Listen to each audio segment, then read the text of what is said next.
Halo, assalamualaikum warahmatullahi wabarakatuh. Halo teman-teman semua, welcome back to my channel. Oke teman-teman, video kali ini aku pengen sedikit bercerita pengalaman aku selama 1 bulan lebih sudah bekerja di Korea atau di pabrik Korea ya. Dan ya mungkin sebagian teman-teman juga udah tahu pabrik seperti apa yang tempat aku kerja ini ya. Jadi di sini emang pengolahan limbah plastik yang didaur ulang menjadi sebuah produk yang untuk irigasi air lah begitu. Jadi aku pengen berbagi pengalaman buat teman-teman ya, khususnya buat teman-teman CPMI atau calon pekerja migran Indonesia yang ingin bekerja di Korea. Dan ada beberapa hal yang aku sudah alamin selama 1 bulan lebih ini kerja di Korea teman-teman. Jadi tentu aja ada hal baik dan juga ada hal buruk. Bukan hal buruk sih, mungkin lebih tepatnya hal yang enak dan hal yang tidak enak teman-teman. Oke, mungkin kita mulai dari hal yang tidak enak dulu kali ya, biar nanti endingnya jadi lebih enak gitu ya teman-teman.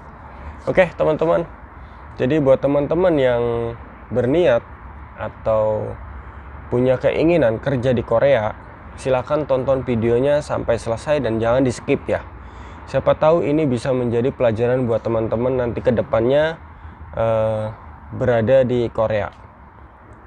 Oke, yang pertama, hal yang tidak enak yang aku alamin selama kerja di Korea, yaitu tentu aja adaptasi dengan orang Koreanya ya teman-teman ya. Karena ya kita kan orang Indonesia, terus ya kalau teman-teman yang punya skill bahasa yang bagus tentunya akan lebih mudah.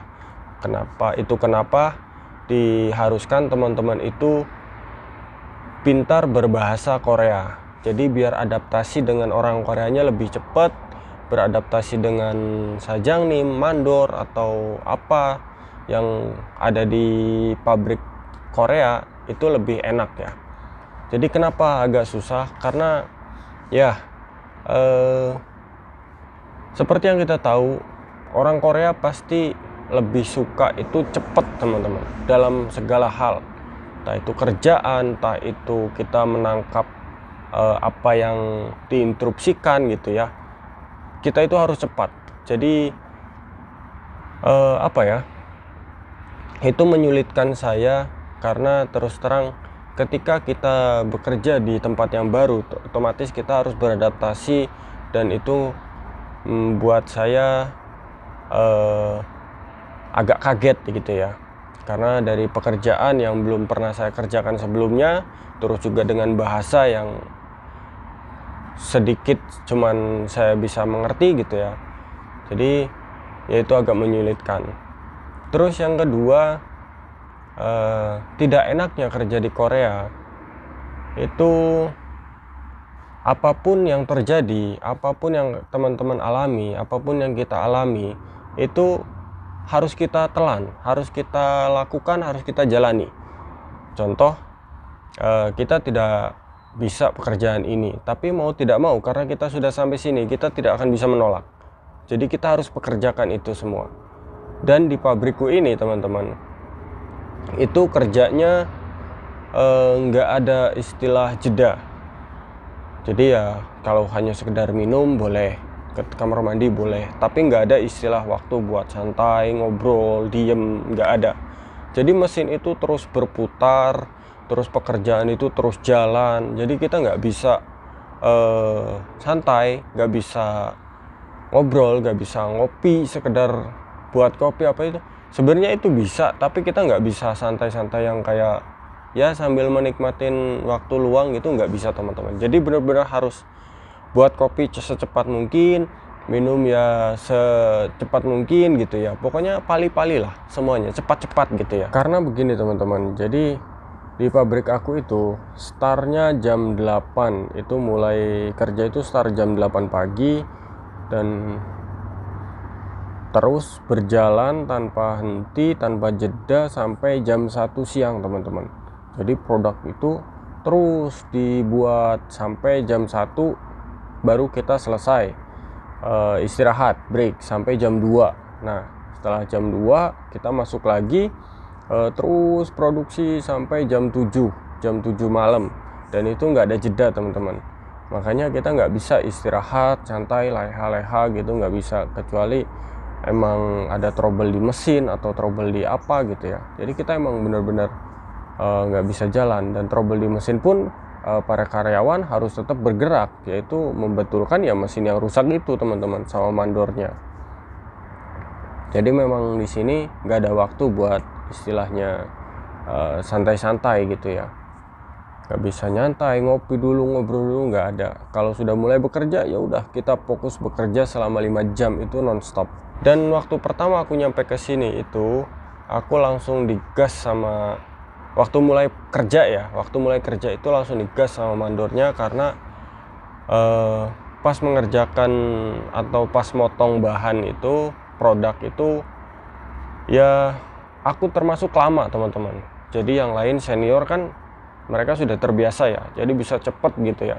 Jadi ketika saya memotong bahan itu,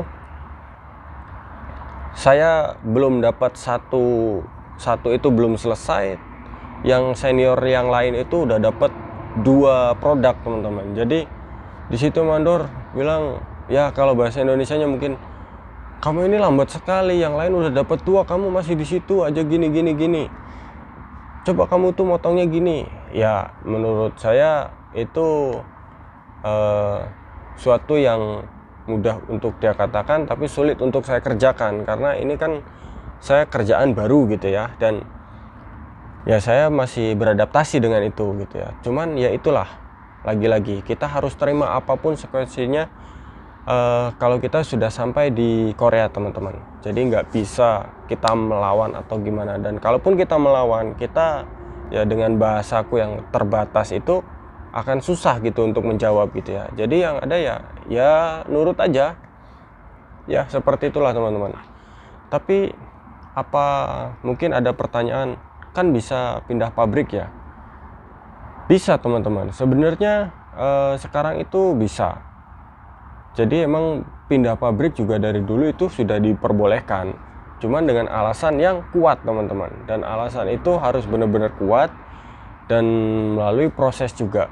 Tapi di sisi lain aku juga takut teman-teman. Kenapa? Karena semakin kita merasa mudah untuk kayak pindah pabrik gitu ya, terus apa segala macam, justru akan membuat aku jadi nanti lemah, cengeng, dan akhirnya aku sendiri yang nyesel. Kenapa?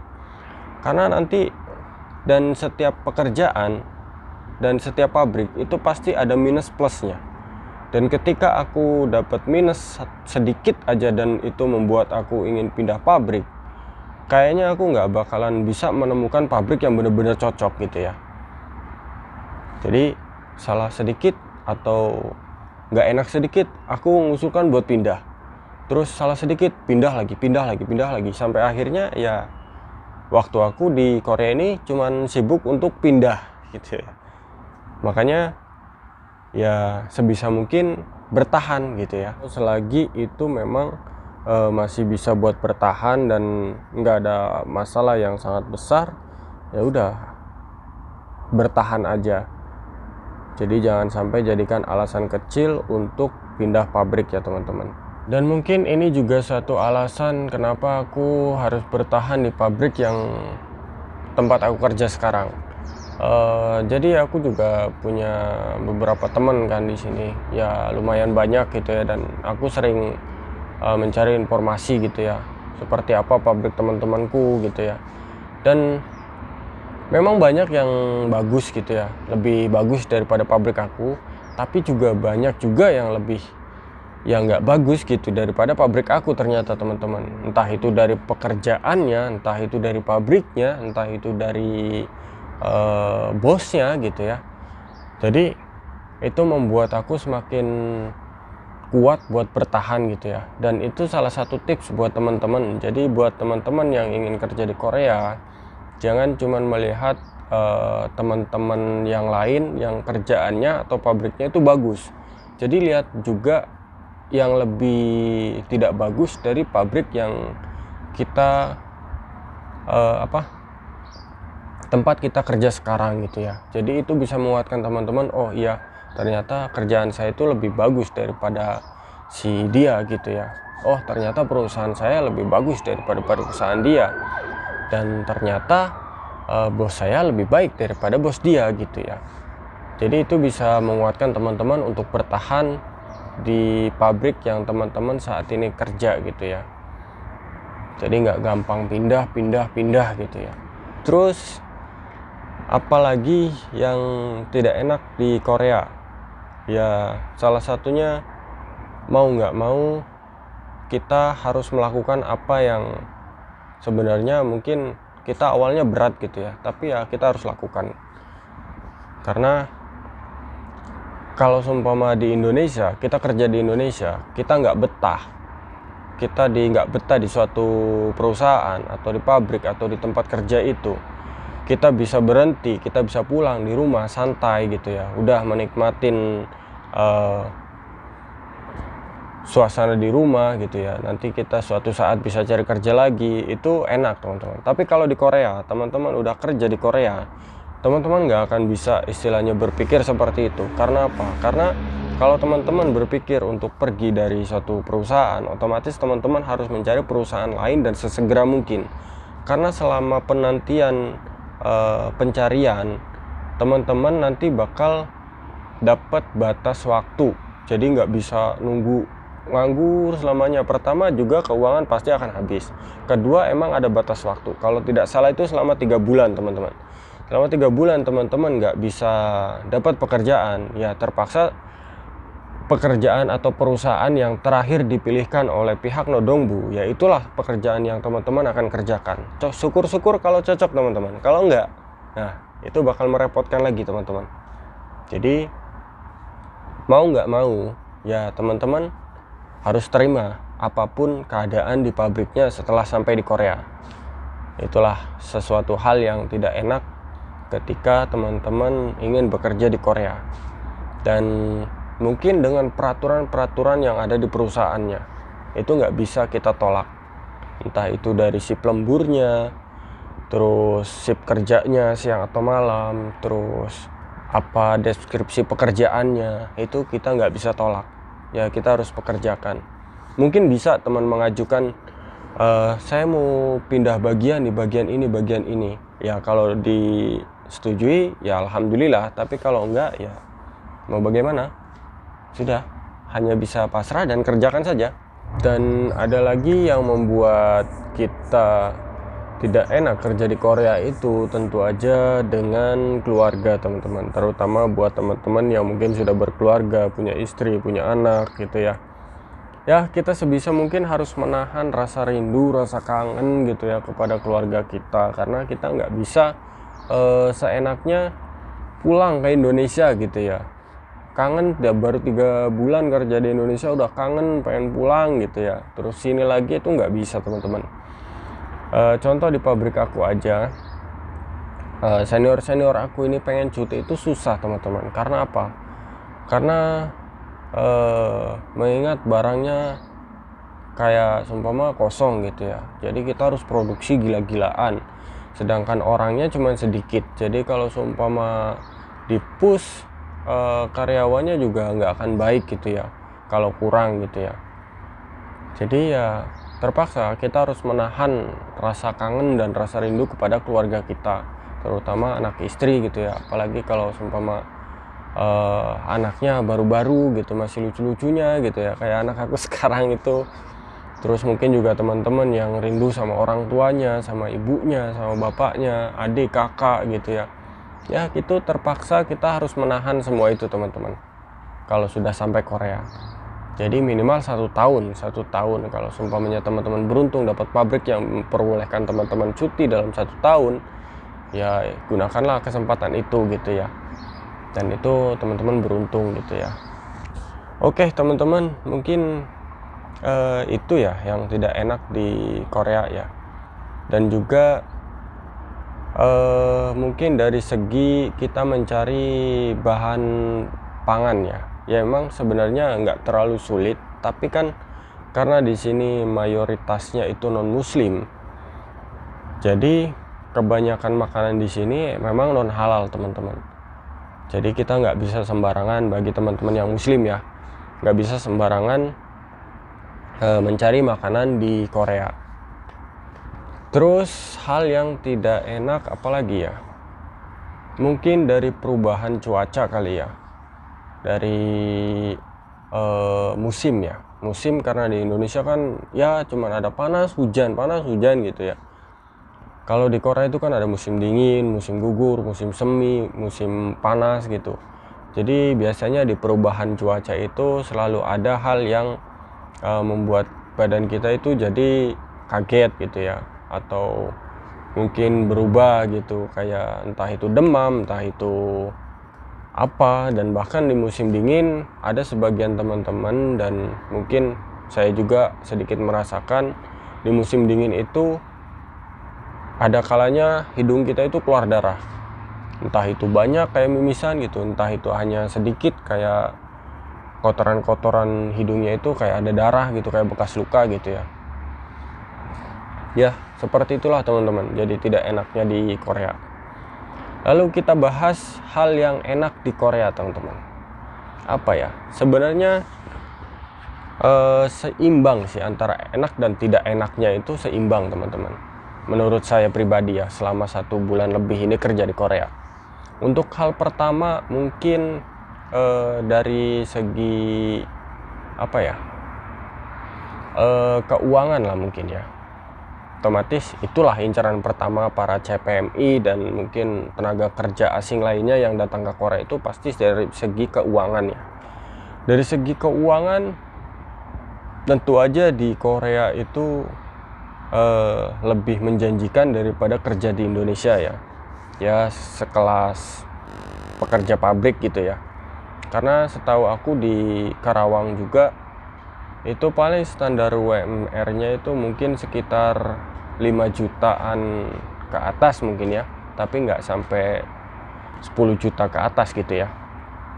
Dan itu masih kotor teman-teman, jadi masih dipotong biaya makan, biaya kontrakan, biaya ini itu, belum rokok, bensin, terus internet gitu ya.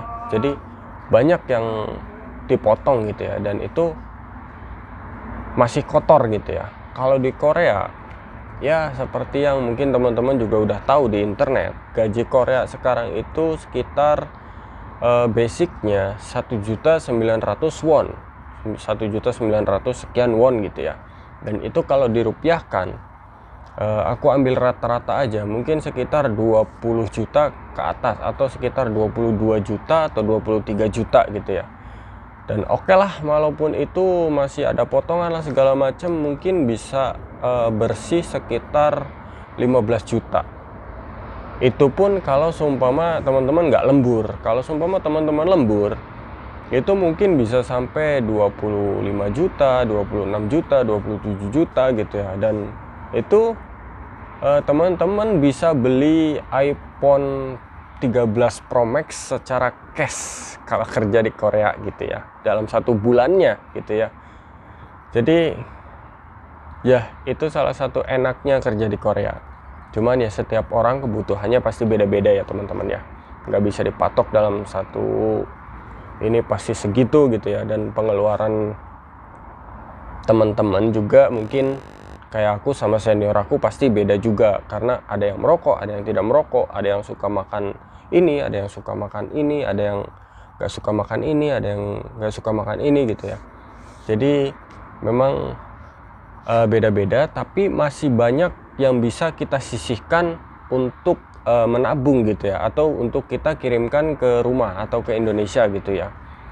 Mungkin aku bisa sebut kalau di Korea itu kayak aku sekarang, mungkin kerjaan aku kotor ya teman-teman, kotor banget, tapi gajinya bersih. Nah aku di Indonesia itu pernah kerjaku bersih, tapi gajinya kotor. Maksudnya kotor di sini bukan uangnya haram ya, bukan.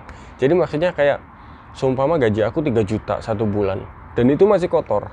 Mungkin bersih-bersih sekitar 1 juta atau 1,5 juta itu udah paling mentok gitu teman-teman. Karena kebutuhan di Indonesia itu ya lumayan mahal dan lumayan banyak gitu ya, tapi gajinya minim gitu ya kan. Kalau di Korea ya teman-teman masih bisa makan enak, tapi juga masih bisa menyisihkan uangnya untuk dikirim ke Indonesia gitu ya, atau untuk tabungan teman-teman gitu ya. Nah itulah yang membuat enak di Korea. Dan kedua, apa ya, sisi enaknya di Korea itu aku masih bisa belanja gitu ya. Jadi istilah kasarnya apapun yang teman-teman mau di Korea, teman-teman bisa. Istilah kasarnya seperti itu teman-teman. Jadi seumpama teman-teman pengen makan enak nih tiap hari, itu bisa teman-teman. Itu masih bisa. Terus kalau seumpama teman-teman pengen beli sesuatu kayak ya model iPhone tadi ya, ya itu bisa teman-teman, sangat bisa. Tapi balik lagi, apakah itu worth it buat teman-teman atau enggak gitu ya. Terus apa lagi ya hal yang enak di Korea? Ya mungkin kalau teman-teman yang suka traveling atau wisata atau apa segala macam ya, di Korea ini termasuk cocok juga untuk teman-teman bertraveling atau kemana gitu ya, jalan-jalan menikmati keindahan Korea gitu ya. Karena ya teman-teman yang berminat ke Korea pasti tahu lah tempat-tempat yang di Korea itu yang banyak yang bagus gitu ya, apalagi di saat musim semi, musim gugur gitu ya, banyak hal-hal yang menarik gitu. Dan apakah aku sudah nyaman? Ya untuk sekarang aku sudah nyaman ya, walaupun aku nggak tahu kedepannya bagaimana ya, tapi untuk saat ini aku bakal bertahan di sini di pabrik yang seperti teman-teman lihat di belakang aku. Mungkin aku bertahan di sini, mudah-mudahan nggak ada kendala apapun sehingga aku bisa membereskan kontrak sampai 3 tahun. Kalau tidak ada halangan, akan tetap di pabrik ini. Lagi tidak ada hal yang membuat aku memang harus pindah dari pabrik ini, ya aku akan tetap bertahan di pabrik ini. Dan sebenarnya banyak sih tawaran kayak dari temen ya, karena temen kita dari satu waktu bareng belajar gitu ya, atau bareng prelim, bareng apa gitu, banyak yang bilang nawarin ya boleh kalau mau pindah ke pabrik saya aja, pabrik saya gini, dan itu cukup menggoda ya, karena kalau dilihat dari apa yang dia ceritakan itu ya cukup menarik gitu ya. Cuman ya balik lagi kayak aku bilang tadi, kalau seumpamanya aku gampang pindah pabrik dan itu dipermudah, kayaknya aku nggak akan bisa bertahan lama di manapun gitu ya. Makanya sebisa mungkin ya aku akan bertahan di pabrik ini sampai kontrak aku habis. Dan mungkin itulah teman-teman yang bisa aku sharing tentang pengalaman aku kerja selama 1 bulan lebih di Korea. Jadi buat teman-teman yang berniat ke Korea, bisa menimbang-nimbang atau bisa mengukur-ukur dan menyiapkan mental sebelum ke Korea, karena sekarang kan ujian sudah mau akan dimulai ya. Dan buat teman-teman yang sedang menunggu jadwal ujian, semangat. Juga yang lagi verifikasi, semoga datanya tidak ada masalah. Mungkin itu aja teman-teman. Barangkali teman-teman mau ada pertanyaan seperti biasa, tulis aja di kolom komentar, atau juga bisa follow Instagram aku. Sebenarnya Instagram aku juga aku jarang aktif sih sekarang, karena memang benar-benar padat jadwalnya. Oke teman-teman, terima kasih yang sudah menonton videonya sampai di sini dulu. Wassalamualaikum warahmatullahi wabarakatuh.